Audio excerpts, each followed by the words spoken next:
Welcome to the Unbounded podcast, Beyond Limits, the show where we explore where it really takes to lead boldly when the odds, the room, or the rules weren't designed in mind for you. Today's episode titled Leading in Rooms That Weren't Built for You, and I'm thrilled to be joined by extraordinary leader and a friend who I've known for some time now, Andrea McNamara Singsaas, who is the founder and CEO of the Tyne Group. Hey, Andrea, I am so happy to have you on one of our first three episodes. I followed your journey and I've become friends with you. We become seatmates, which we'll talk about here probably in a little bit. And man, it's just, there was no one better than I was thinking about doing this thing for the last couple of years, actually. When I thought about 2026 and launching my first couple of episodes, I'm like, Andrew, number one. So Andrew, how you doing? How are things going out in Iowa? I know it's a sunny 10 degrees. What do we got going on? I think it might be almost 25 today and it's not that sunny, but yes, it's great. And thank you for thinking of me. I'm really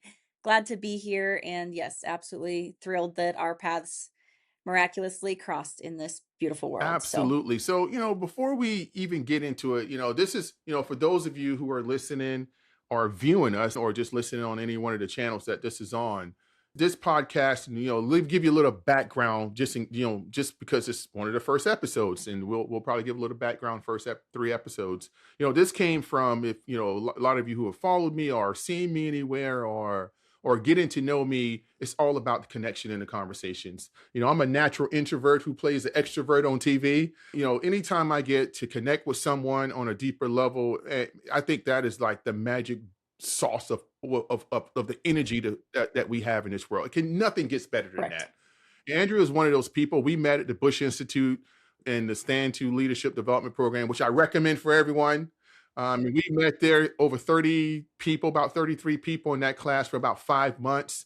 And man, we rotated seats around. And just to be honest, I mean, we've been in part of life now, we've been 1,000 things. But, in things like this, you connect with people and then you connect with people. Andrew was one of those people, doing that 5 months experience that it would just click. It just clicked with somebody who I admired and the story clicked with me so quick. And we just, ever since then, that connection continued. And I love what you're doing. But Thank you. before we get into anything,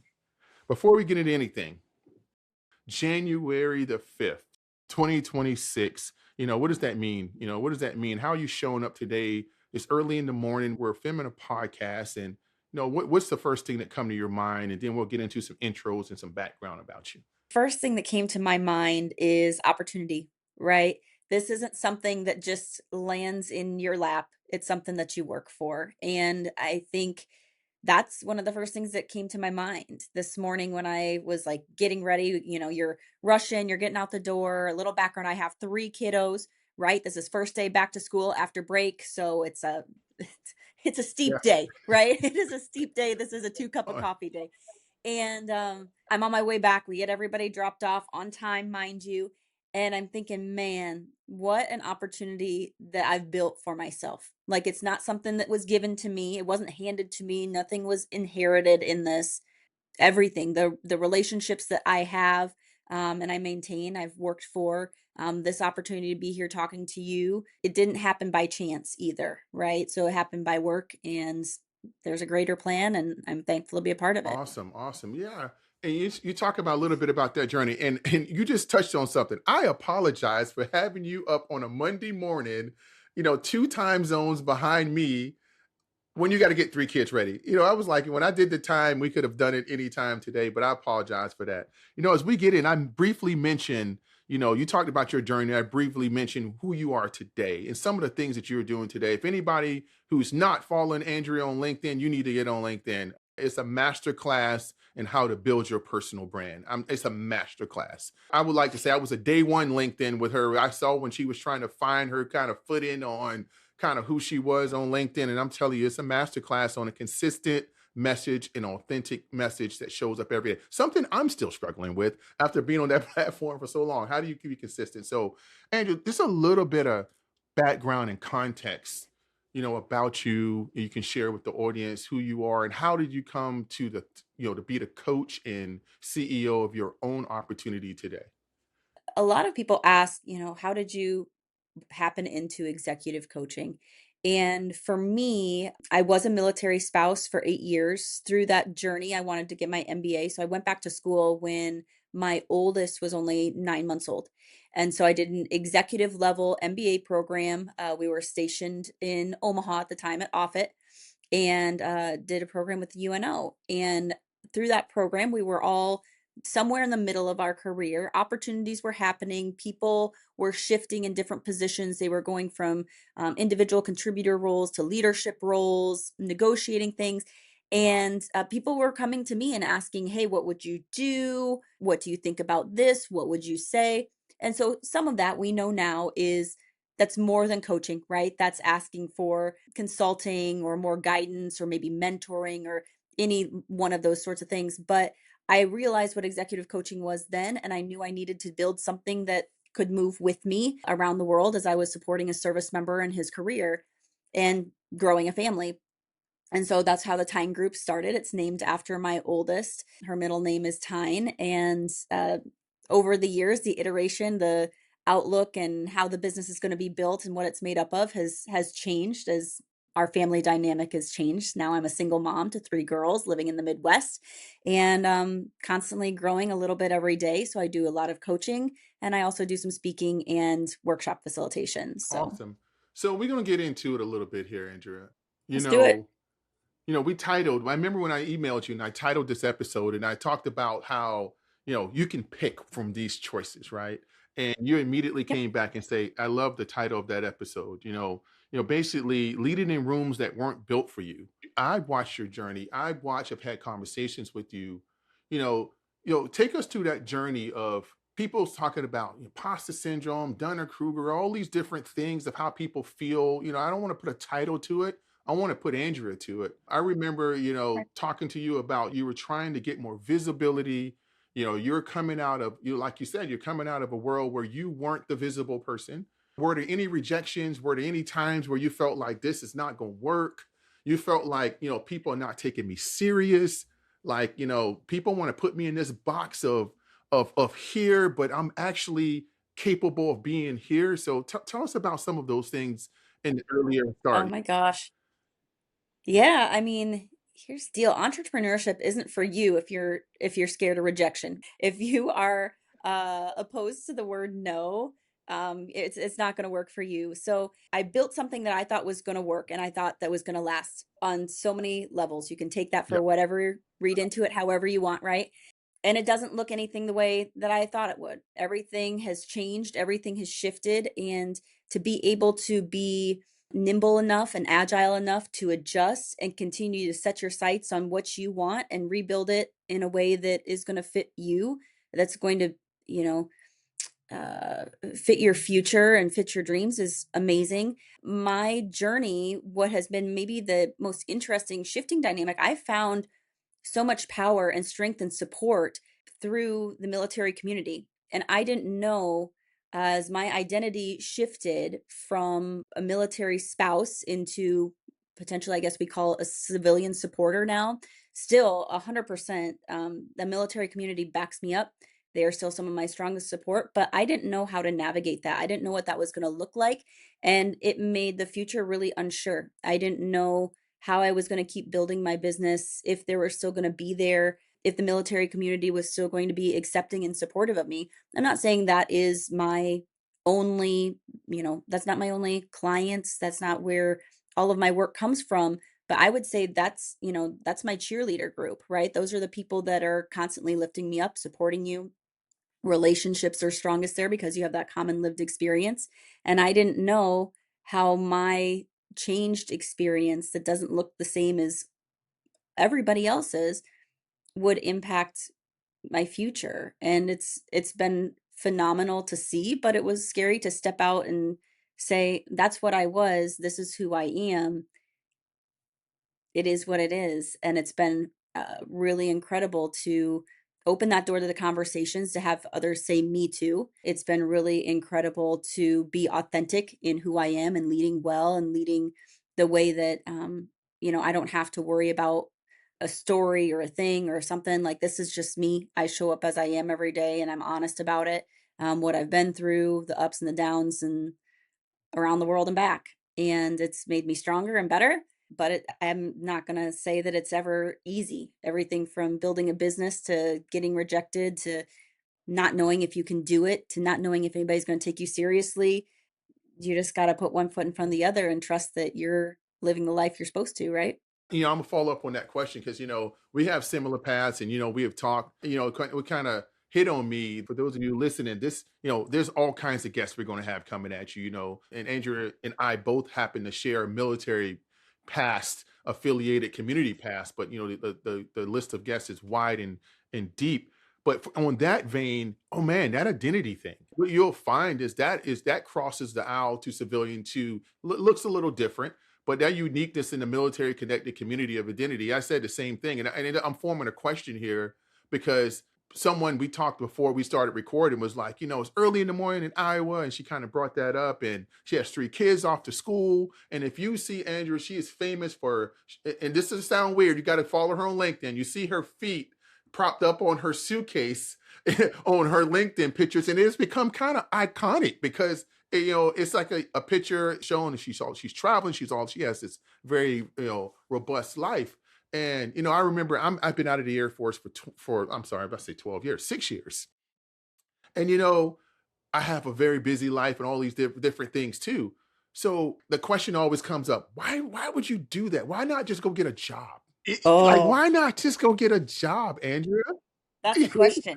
That is the question. I mean, I try to think of it in this way. You can go into two different camps. Some of the people that are closest to me in terms like family, close friends, they will ask that. And it's asking from a place Absolutely. of care, right? Because they truly want the best for me and my girls, and they want that stability. They want, to make sure just all of that, all of the stuff that people associate with like a normal straight W-2 job. But on the outside, anybody who's been an entrepreneur, who's left that golden handcuffs of like what that W-2 gig really means, and we've worked with people, we've coached through transition, we've coached through job loss, it's not a fail safe. Even military, you can be handed that medical thanks but no thanks, you're out by no fault of your own or whatever have you, right? And so it's not a sure thing. And so I would rather build something of my own that allows me to go to lunch at my daughter's school tomorrow for her birthday, right? Or to be able to pick them up. One of my kiddos has special needs, so we're going to appointments pretty consistently. And I don't know how that works, how I can still support them and do the W-2 thing. I know a lot of people do it. I just don't know how it works for me right now. And two, I feel that what my special sauce is, what I bring to this world, it fits really well in what I've built right now.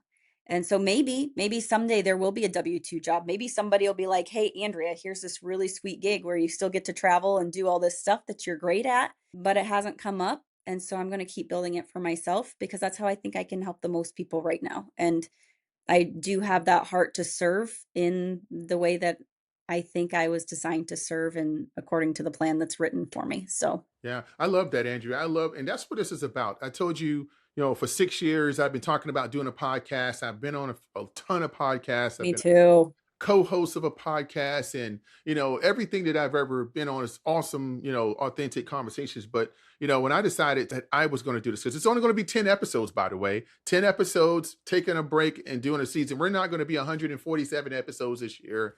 I'm really picking the people that I want to have conversations with. Like, everyone that's going to be in this environment is going to be very deliberate conversation. It's not about volume. It's about really what can we get out of it.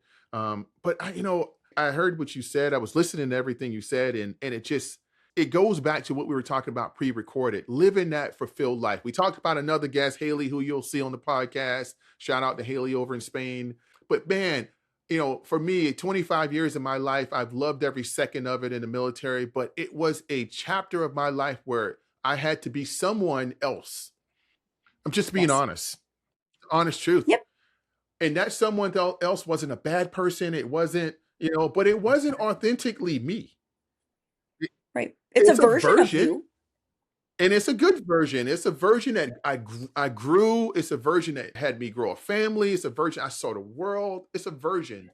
But I think for me, I think time, another, is one of the most valuable commodities that you're going to get, and the only thing that you are never going to control. 100%. And the sooner you realize, like, you aren't static, you are human, you're complicated, you're dynamic, and you're iterative, right? So just because it worked for you for a season and that was a great season, no regrets, right? It did so many things. Like your story is phenomenal. I think that's one of the things that we both do really well is break down, and we're not scared to show the grit that it took to get here and the story behind who we are. And that's everybody has a different path to get to where they are. But just because that's where we were, that's not where we're going to stay. And that's not where we're going either.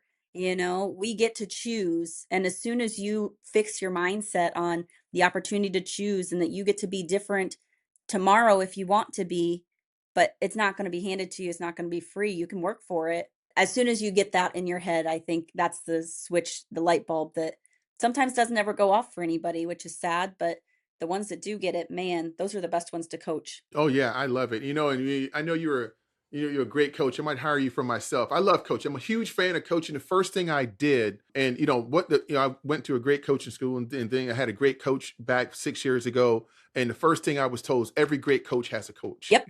And I believe that. I think coaching has been one of the most transformative, formative things in my life because coming out of the military, I thought coaching was really mentoring.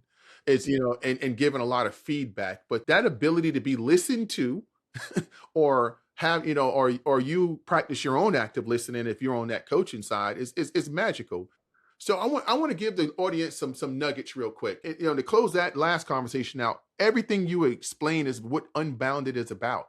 How do you get that light that comes on and you feel just unbounded? I tell people for me, I wake up every day.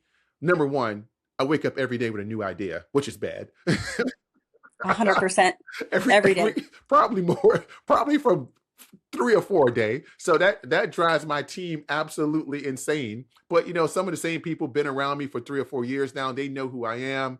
I wake up every day like this might sound crazy, but I love the holidays. I'm a big Christmas person. I'm the one like Lila's putting up the decorations and all. It's one of my good childhood memories. Right. So it's one of those things that I really hold really close to me.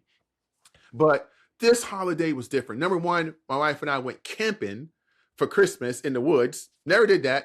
No All right. presents, nothing. Camping, campfire, marshmallows, graham crackers. My kids are older. They didn't come home this Christmas. So we were just in the woods. It was no TV.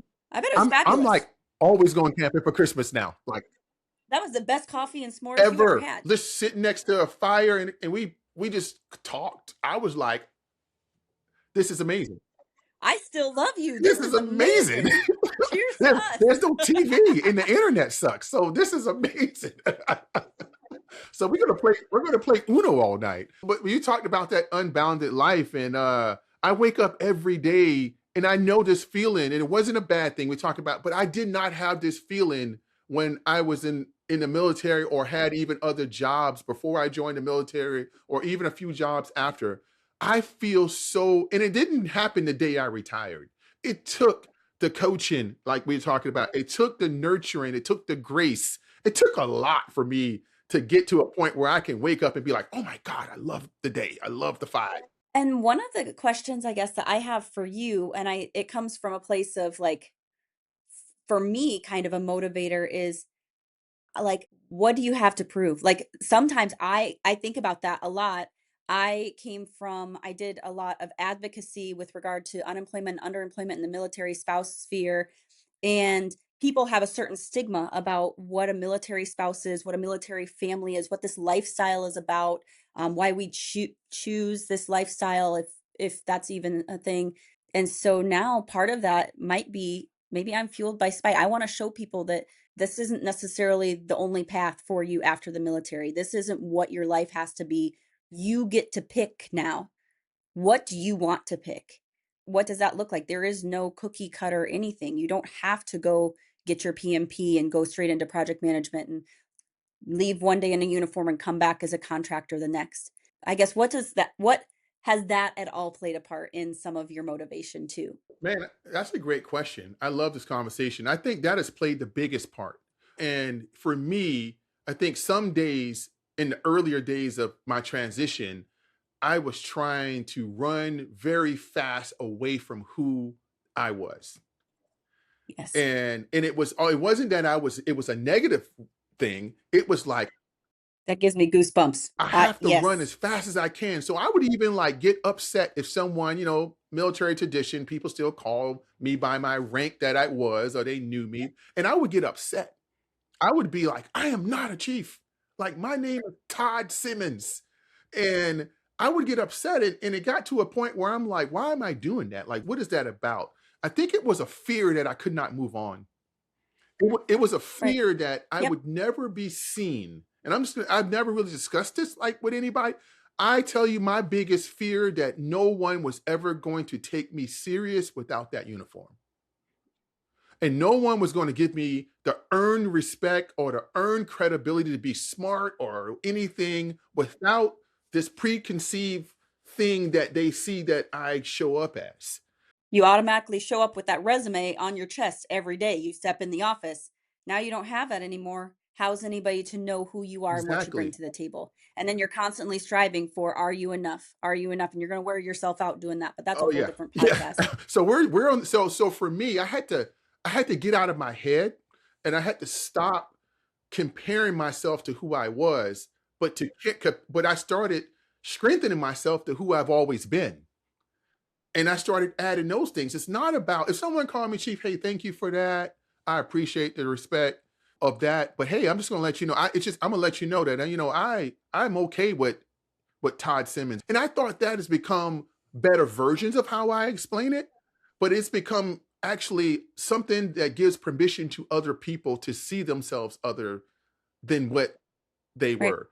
Set the example. Yeah, it's not that I say, don't call me chief, don't because that's the way I was. It used to be a very like abrupt, like, hey, don't ever call me chief, don't ever do that. That's not who, and I'm like, oh, it got weird. It was like a weird moment, right? But now it's like, hey, I understand that. I respect that. But hey, I'm Todd. I just did it last night. This guy who moved to DC, I haven't seen. He used to work for me. He was a young 20-something-year-old. Now he's a big E8, and I just kind of reconnected with him because I saw him on Facebook. But it's been 20 years, right? And the first thing he said was, "Hey, Chief, so great to hear from you." And the first thing I said was, "Hey, man, great talking to you. Understand that." I joked real quick. I said, "Hey, my chief stripes are in the shadow box somewhere where I don't know what the shadow box is." But I said, "Man, hey, man, I would like to build a new relationship with you, not based on that. I see what you're doing in the bodybuilding world, in the health world. Let's talk about some of the things that I'm doing now that I think we can collaborate on." Right. That's awesome. So by explaining it in a mature way, I think it has given both of us a better understanding of what life can look like. So, Exactly. And you're not painted into that space. It's so hard to relate to somebody who hasn't seen it yet or do it, but maybe that's the hopeful walk away light bulb for yeah, somebody that's listening yeah, out there is that just because it was doesn't mean it has to always be.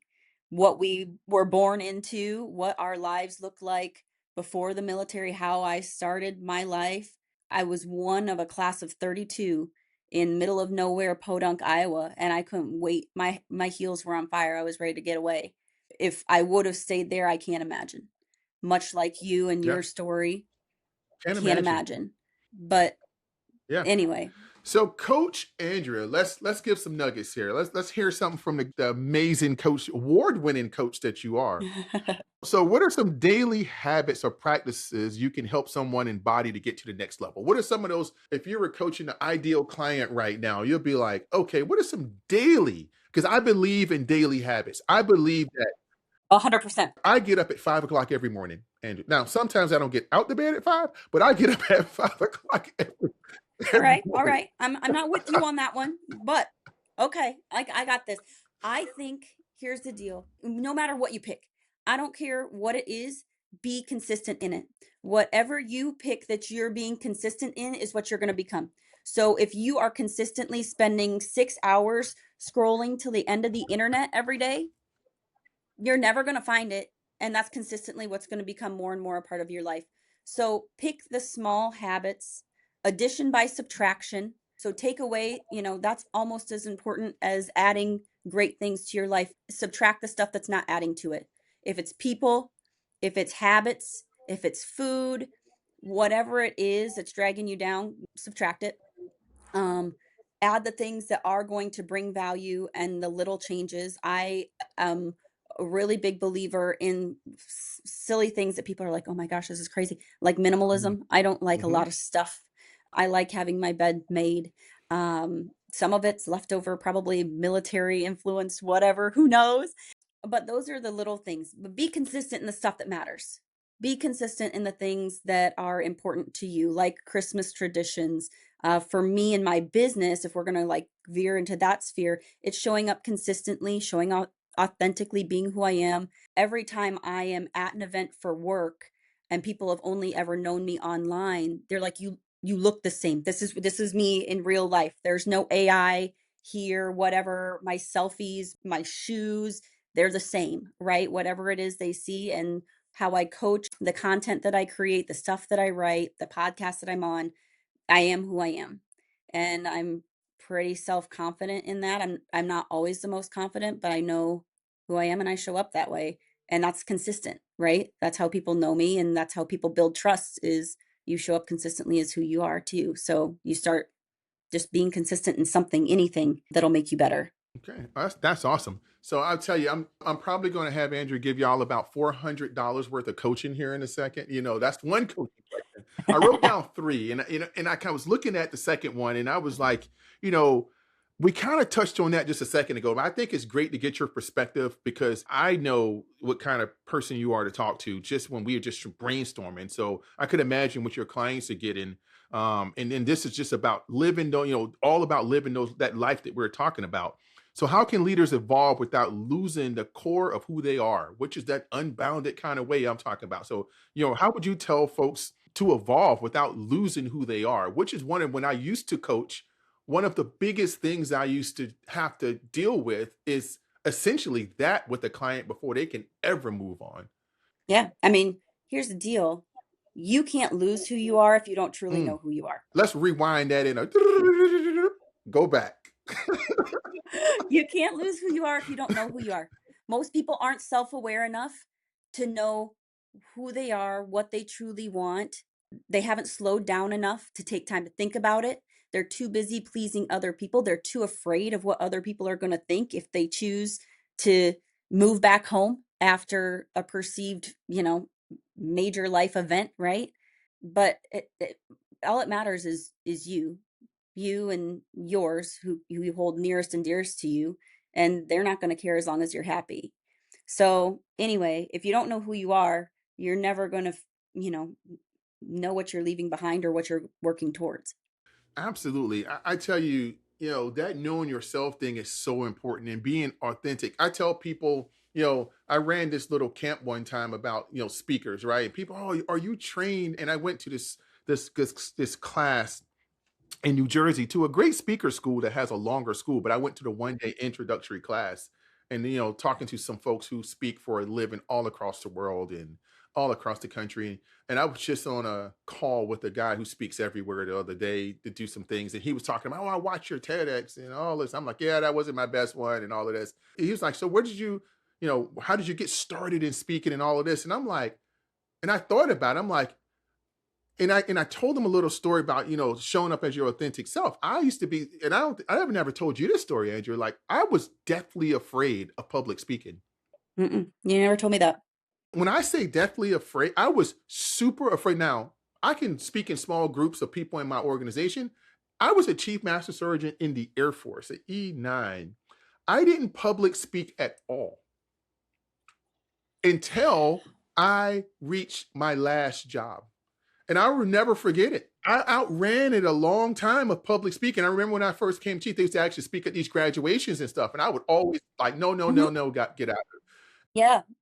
Yeah. Retirement ceremonies, things like that. You always get Never tagged do in it. for stuff like that. But when I became the Air University Command Chief, my last job in the Air Force, which is over education for the Air Force, no one told me that that was the probably three public speaking job in the Air Force, right? So I get there And 2 months later, they tell me I'm going to be the senior non-commissioned officer academy guest speaker. 700 people, right?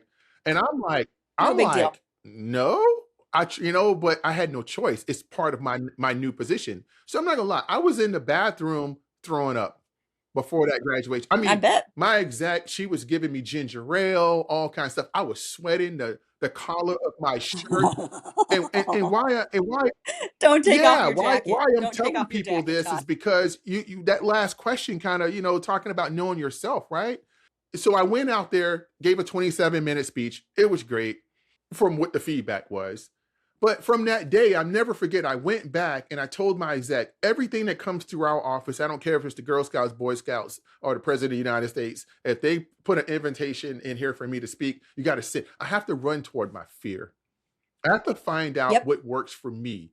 And what I found out for the last now 10 years, now that's a guy that showed up who did not public speak, who retired from the Air Force 2.5 years later in public speak everywhere. Because what I found out is that I am who I am. The Mhm. quirkiness, the hand movements, it It is is what what it it is. is. So I don't write speeches. I have themes that what I'm going to talk about, but my blood, even talking to you right now on this podcast, my blood like starts to get in a good way enthusiastic about talking because I don't have any kind of my brain never goes to what I'm about to say with judgment. It's like this is what I want to Yep. say, and I'm going to say it. My hands are going to be flinging all over the place. I'm going to be pacing around. I'm going to tell a joke. It's probably going to be weird sometimes. I'm going to be very intense because it's going to be something that I'm talking about that I'm very passionate about. And it's going to Right. show up. For me, my background in speaking is very different, right? I grew up, I all through college, I was a cheerleader, right? So I was always out in front of people. I was getting dropped sometimes, they'd fling me up in the air, I'd get whatever. So it was what it was. And so that part never scared me. It's showing up as a coach, coaching other leaders when I've never, I wasn't the CEO of Pepsi. I wasn't whatever, but I still have a lot of things that I can give and share. And um, so that's where my fear and overcoming has been I've coached a ton of amazing leaders, a ton of great companies, but that's where that had to overcome for me. We were in different intersections there. So for sure. Absolutely, and I love hearing this all these little nuggets. A lot of this stuff I haven't learned about you yet, but I think about these questions, and as we are going down here, man, you live unbounded, and I tell you that's why you are a person. And you talking about being in rooms, and I think that's what we have described as we get ready to close this out. What we have described over this segment is how you show up in these moments that you can tell yourself in a heartbeat before you get out of the car. This ain't this. I shouldn't go in there. How am I to be coaching a CFO of a major company in Atlanta, which was one of my first clients? Who am I to even go on LinkedIn and proclaim to be anything? I have this thing, I told one of my clients who told me one time, and it's to talk about showing up. She said, I'm not an expert. I don't feel like I'm an expert. I don't feel like I'm an expert in anything. She was educated in it. She had the experience. She had everything. She said, I just don't feel one of those, limiting belief type things. And I explained to her, Hmm. I said, you know what most experts, why we believe they're experts? And she's like, why? I said, because they said they are and they believed it. Not to say that that's the only thing that is required to be an expert, but a lot of self-proclaimed experts in the world that millions of people follow, and we find out later was not even an expert at anything. You look at two things. They said it Yep. with belief. Hmm. They said it and they showed up. That's the other thing. Said it and then They they just showed showed up. up. And that's And it. That's that's what it it. takes. And I said, you are actually an expert. You're just not showing up as an expert. So, you're talking about, living this life of, fearlessness. It's not that you're fearless, it's that you're showing up with the fear. I showed up, I went in the bathroom, I threw up, I drank my ginger ale, I sweated out my shirt, but I still had to go deliver that 27-minute speech. You show up every day, Andrea. You show up in You have no idea how much every time someone gets to know you for 10 minutes and then now gets to see you on social media, how those two connection points shows up for you. Like, I know who she is. I know some of the things that she has to deal with at 6 o'clock in the morning. I know the part of the country she lives in, which isolates her a little bit travel wise and connected to big cities and people, but she shows up so big around the world, even though she's here. I'm Mhm, I'm telling you, I mhm. tell you, I told you in 2025, and I think I said this a lot to you in 25. Boy, we have to figure out how to amplify your voice more, what you have done and what has been done. But I hope if people get one thing from this episode is talking about showing up in rooms that were not built for you, that you build the rooms for yourself. And 100%. and and Andrea and I could be we can be we're the same, but we can be no this the similarities and the differences are just vast in both ways, right? You're from Mhm. Iowa, I'm from South Carolina, right? We both are connected through one shared experience. But I think when you look at when we're talking about living this fearless, unbounded life and showing up in rooms, no one thought a kid from South Carolina who was a high school dropout, who failed every grade you can name and couldn't read on a ninth grade level would show up later and become the head of education for the Air Force and do the things, and I think those lessons in life took me all the way to my almost early 40s to understand that all of those things were stepping stones and lessons for me. And I know I've seen your progression over the last probably year and a half or so of how you have taking the lessons and the hurt and the pain and the disappointments and all of that, and I've seen those things just magnify for you as things that you've taken forward and change your life and to change other people's lives. So that's my personal testament of to you and to people like you and the people like us and the people out there in the world who believe that they can't do something because of a belief that they're not good enough, that society has said it's not for them, that the mistakes of the Oh, past will be the mistakes of the future, and everything now is stagnated. So that's untrue. and it's also part of the unbounded life is you have the pen. You get to write the Yeah. story. Yeah, everybody has a different background. Everybody has different things that have impacted their life in a variety of different ways, but you get the choice. You want to be the victim or the victor in your story, and you get to write the story every day, and you get a chance to rewrite it from yesterday and the day before and the day before, but you only get that one chance at your life. So make sure it's not anybody else's fault but your own. If you can take life by the horns, you can get there. I think that's kind of the moral of the story of the if you look back, it could have been so much different for Yeah. either of us. And we're not afraid to admit that. And that's what gives us the depth and the relatability, right? Everybody has something in their background and their story and their family and their history that could have been the one thing that kept them stuck. But you can overcome it. You can be unbounded. Oh man. If there's a better Monday and the first Monday in January better than this, I'm being honest with you, and this is not This is the tone for the year. I'm telling you, like, I needed this today because I'm so like I've been annoying my wife all weekend because I've been like, "Hey, I can't wait till Monday," and she's like, she has to catch a train like an hour to work in the DC. She's like, I'm not ready for Monday. Like, I have to go back to work." I'm like, "No, I'm so ready for Monday because it's the first of a new, and I feel so different." I said, I feel so different Yes. this year than in previous years. I just feel different. It's not that something is happening right now. I just feel different. And the first thing about life is how you feel. I appreciate that. I'm gonna leave a couple of last words to you, Andrew. First, I want you to pick a word that we will pick today, a word of a theme for 2026, and we're going to remind each other of that word throughout 2026 whenever we engage with each other. I'll give you a moment to think about that. Hmm. I think growth.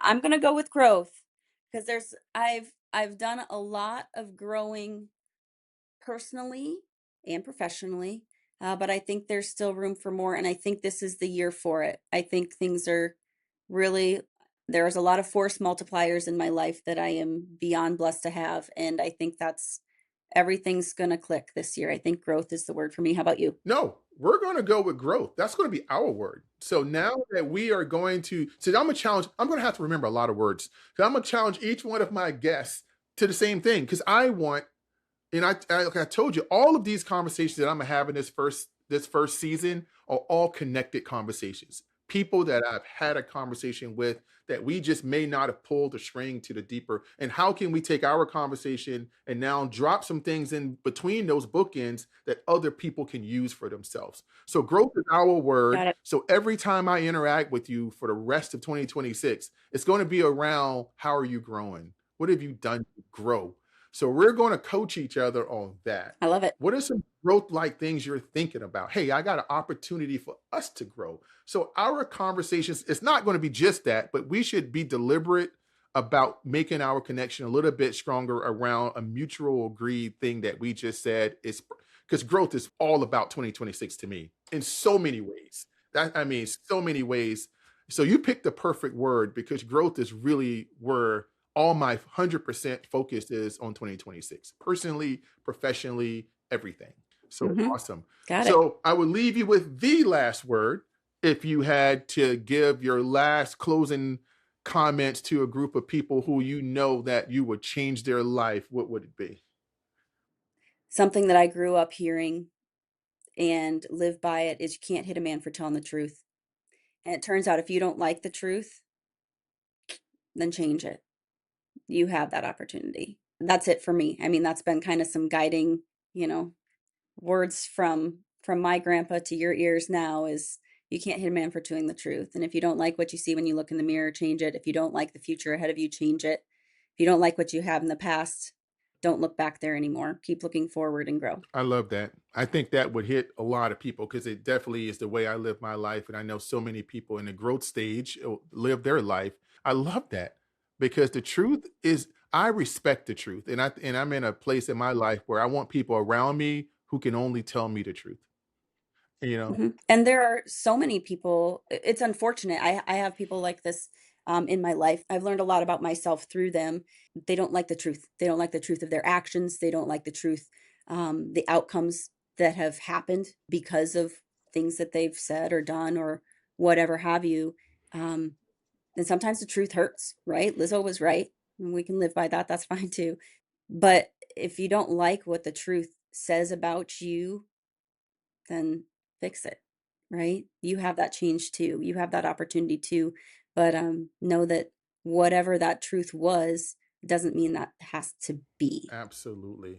Andrea, I was looking for something in my office here to drop. That, I can't drop my mic because it's brand new. Yeah, that we just got those for Christmas. We don't want to We're we not don't going to want to drop the mess mic. that up. This is only my third time using it, so we're not going to drop the mic. I want to thank you again for coming, and to the listeners. Again, if you're not following Andrea McNamara Singsaas, the CEO and founder of the Tyne Group on LinkedIn, please get on LinkedIn right now as soon as you hear this or see our episode, and please follow her. What a great spirit, what a great person. To all listeners, if this episode moved you at all, or you have any comments or anything, please share. The whole reason about Unbounded is authentic conversations. How do we bring people to light that are changing lives, that have changed their own lives, that have a story to tell? Like I say, the episodes are going to be deep. You got Andrew on here. There's so many awesome people I have that have so many great stories out there. Once I decided to do this, it had to be about that. So again, please continue to listen to Unbounded. Please check it out on all social media channels, our YouTube page, subscribe, go hit Andrea up. She's a great coach. If you need a coach, or first of all, let me retract that last statement. You need a coach. And if I was going to recommend a coach, I would recommend Andrea. I would not be in business. I would not be as far in life as I am today if I did not have an accidental run in with coaching experience after 25 years, 7 months, 11 days, and 90 minutes in the military from the age of 18 to the age of 42. If those years, man, were unpacked because I had someone who was able to listen and listen and really reframe some of the thoughts I had. So until next time, unbolded audience, stay bold, stay unbounded. Life is for living. Please continue to live that life. Every day you get a second is a time to not waste. So with that, we're out here. We look forward to you listening to more episodes. Please stay tuned for more coming up. Thank you very much.